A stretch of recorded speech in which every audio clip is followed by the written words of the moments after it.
everybody, and thank you for joining me today. I'm thrilled that you could be here for another Facebook Live event. First thing I want to do is say thank you to all of you for joining me.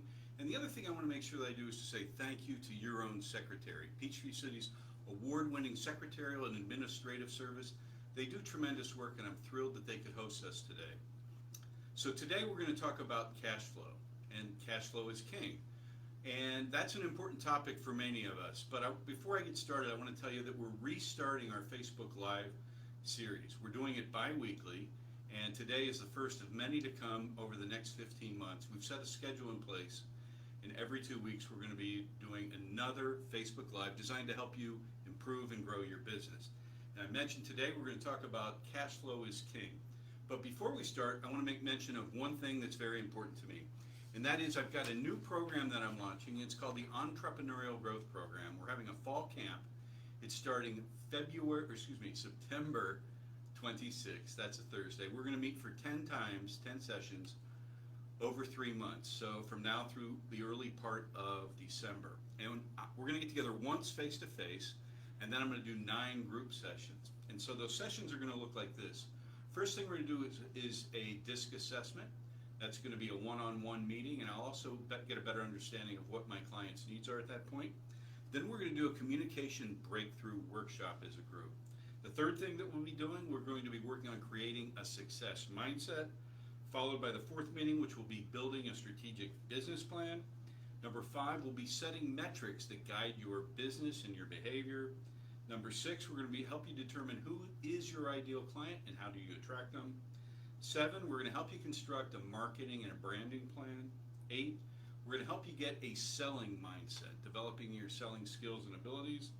Number 9, we're going to talk about how to remove constraints in your business and in your personal life. And 10, we're going to do a group strategic coaching kickstart workshop. And that's going to be the final day, and that's the early part of December. So I've got 4 slots left. I'd love to have you join. You can do so by calling me or emailing me, and I'll be happy to take you into the program. So, cash flow is king. You know, there's a saying that cash is king, and that's true in our personal lives, right? In business, it's probably more accurate to say that cash flow is king. So I created a list of the most commonly asked questions, and the number one question I get is, what is cash flow? Well, cash flow is the measurement of cash flowing in and out of your business. We measure it annually, but more importantly, I think we need to measure it monthly. Cash flow is the amount of income that's coming into your business, and it's what we have left over to reinvest in our business. So it allows you to do things like buy new equipment, invest in real estate, purchase products and services, hire new people, hire a salesperson. It allows you to buy the services that you need to improve and grow your business. So the next question is, well, what's the difference between cash flow and profit? Well, at the end of the year, you're going to look at your income statement, and another word for that is a profit and loss statement. And you're going to see a profit at the end of the year, I hope. But let's say you've got a business and you did 1.2 million in sales this year. So you go, hey, that's pretty good. And at the end of the year, you keep $200,000 in profit. So you would say, hey, I've had a very good year. But let's say for a moment that $600,000 of that business came in 1 month. It came in May, right? So when I look at that, I would say, hey, you had a great May. The problem is that the other months of the year, you likely had negative cash flow. And you can't sustain a business on negative cash flow. So what I want to help you understand is how to improve cash flow throughout the year. Looking at the end of the year is great to say I have a profit, but you don't have $200,000 in your bank account. You've spent that throughout the year. So how do we level out that cash flow? How do I improve and level that cash flow out so that you've got solid cash flow throughout the year, not just in the 1 month where you've had a great month. So I've got a diagram that I'm going to share with you, and hopefully you can see it on camera. And so what I've drawn here is a kitchen sink, right? So if you think about that, you've got a kitchen sink at home, and in you've got a faucet, and that represents the income that is flowing into your business. So that the sink is your business, it's the container for the cash, right? And at the bottom you've got a drain. and that represents your expenses. So I've got cash coming in and cash going out. So the objective that we've got is to enlarge that opening, that faucet, so that you've got a lot of cash coming in, and I want to constrict or shrink that drain so that less money is going out, okay? So the idea would be that if I do that, I've got a sink with a fair amount of cash in it, water or cash, right? My objective is, unlike at home, I want the cash to be overflowing the sink. I want you to have that much cash, right? So another problem is if you look at this drawing, I put some holes in the sink. So what types of holes could I have in my sink that are injuring my cash flow? One could be inefficiencies. I've got inefficiencies in processes that I can improve.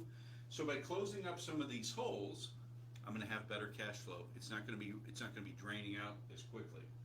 The other thing could be lost opportunities. What types of opportunities am I losing because of inefficiencies in my business? So I may not be getting to the number of customers that I would like because I've got these holes in my sink. Another one might be that I'm taking too long to acquire clients. That pipeline from the time I identify a prospect to I close a prospect is too long. So I want to shrink that down. That's an inefficiency that's restricting the flow of income into my business. Another one could be that I have an inefficient pricing model where my prices aren't high enough, or it's just an inefficient model in general. And finally, another idea might be that the product and services mix that I have is ineffective. In other words, I'm promoting products or services that are less profitable than others, and I want to be selling my most profitable products and services. So what I want to do is make sure that if I've got products or services that aren't profitable, how do I make them more profitable? By doing that, I'm going to improve my cash flow, okay? Another question might be, what can I do to increase cash flow? Good question. So there are a couple answers, and some of these may seem basic, but one is to sell more. Pretty basic, right? If I could do that, I can teach you how to do that, but that's an important part of increasing your cash flow, sell more. Another one would be to raise your prices, right? So if I raise my prices, I'm increasing the amount of flow into that sink. Another one would be to reduce expenses, reduce the amount going out through the bottom of my business. Another would be to get more favorable terms from vendors.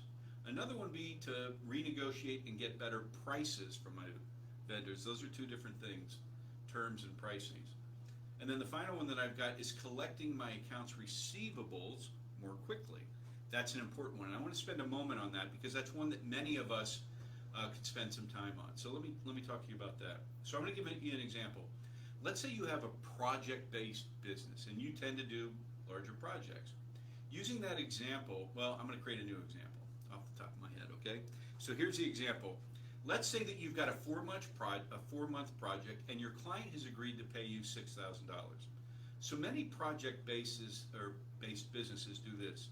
They take half of the money up front and they collect half of the money when the work is completed.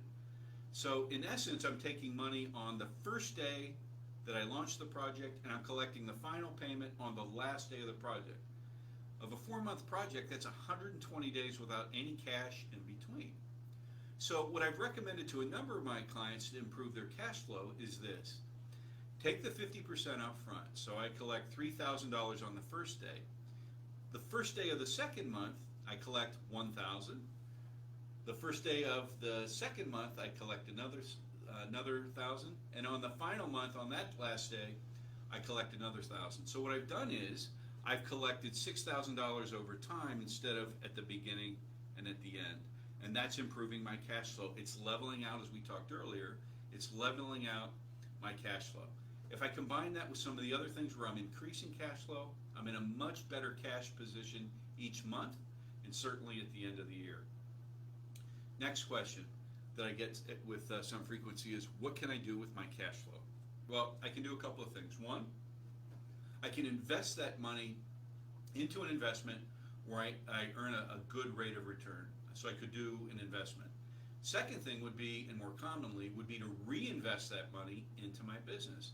So what might I do? Well, what I would do is take a look at improving some of those holes in my sink. So what I might do is hire a salesperson, right? And that's going to increase the size of that faucet that's coming into my business. So I'm going to increase the opportunity for me to generate cash. Another one might be to buy new equipment that is more efficient, more effective, more productive.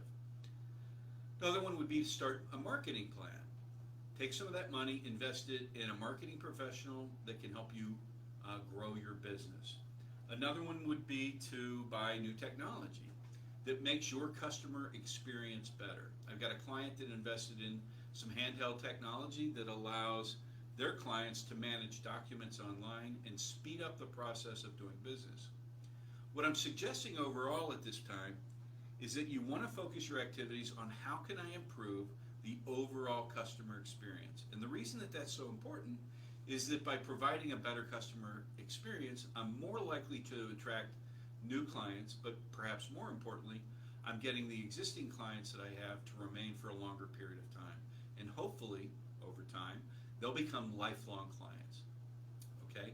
So that's cash flow. I hope that helped you today better understand the concept of cash flow and how it's different from profit, how you can improve it, and how you can reinvest that money in your business. So I've got a couple of quick things before we close. One, I've got a call to action. So here's what I'd like you to do. I'd like you to take a moment right now. I'd like you to write down 5 ways that you can improve your cash flow. You can email that to me. I'll take a look at it. I'll reply back. And if you'd like to sit down for a free consultation, I'll be happy to help you improve your cash flow in that consultation. Next thing I want you to do is to think about becoming part of our group coaching program, the Entrepreneurial Growth Program. It starts the 26th of this month, 10 sessions over 3 months. It's an affordable way for you to get into business coaching and for you to improve and grow your business. And next thing I want to make mention of is Thursday the 26th, 2 weeks from today, Thursday the 19th. Thursday the 19th at 1:15, we're changing the time to 1:15 p.m. Eastern Time. And I'm going to have another Facebook Live event, and that's going to be on creating a success mindset. So, I want to say thank you to all of you for joining me today. I was literally thrilled to have you with me today. And the other thing I'd like to do is make sure that I give a big shout out and thank you to your own secretary. Again, Peachtree City's award-winning secretarial and administrative service. I'm looking forward to seeing you in 2 weeks, and I'm looking forward to hearing from you with your call to action feedback. Hope you have a wonderful afternoon. Thank you very much.